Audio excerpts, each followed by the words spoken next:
Capítulo 103, 26. Passado perfeito em inglês, formação do passado perfeito. O passado perfeito em inglês, também conhecido como past perfect, é um tempo verbal que pode parecer complexo para os estudantes de inglês, especialmente aqueles que estão apenas começando a se aprofundar nos tempos verbais mais avançados.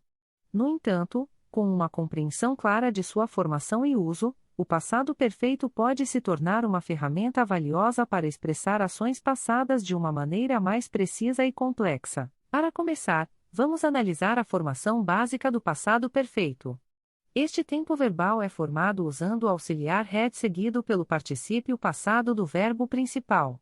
O particípio passado é a forma do verbo que é usada com os auxiliares have e had para formar os tempos perfeitos.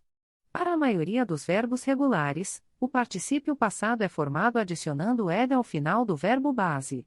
Por exemplo, o particípio passado do verbo work trabalhar é worked. Portanto, para formar o passado perfeito do verbo work, você combinaria had com worked para obter had worked. Aqui estão alguns exemplos de frases no passado perfeito usando o verbo work. I had worked there for 5 years before I quit. Eu havia trabalhado lá por 5 anos antes de sair. She had worked hard all day and was very tired. Ela havia trabalhado duro o dia todo e estava muito cansada. Para os verbos irregulares, a formação do particípio passado pode ser mais complicada, pois não segue uma regra simples como adicionar ed. Por exemplo, o particípio passado do verbo go ir é gone, e o particípio passado do verbo se ver é seen. Portanto, o passado perfeito desses verbos seria had gone e had seen, respectivamente.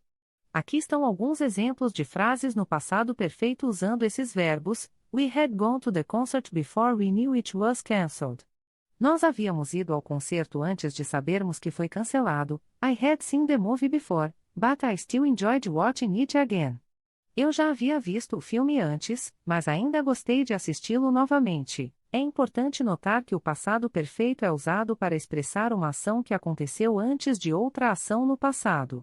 Em outras palavras, é usado para mostrar a anterioridade de uma ação em relação a outra no passado.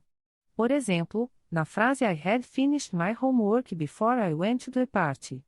Eu havia terminado minha lição de casa antes de ir para a festa. A ação de terminar a lição de casa aconteceu antes da ação de ir para a festa. Em resumo, a formação do passado perfeito em inglês envolve o uso do auxiliar had seguido pelo particípio passado do verbo principal.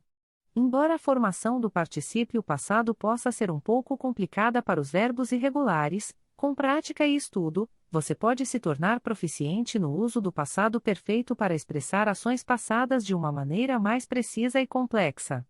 Lembre-se de que o passado perfeito é usado para mostrar a anterioridade de uma ação em relação a outra no passado, o que pode adicionar uma camada extra de complexidade à sua expressão em inglês.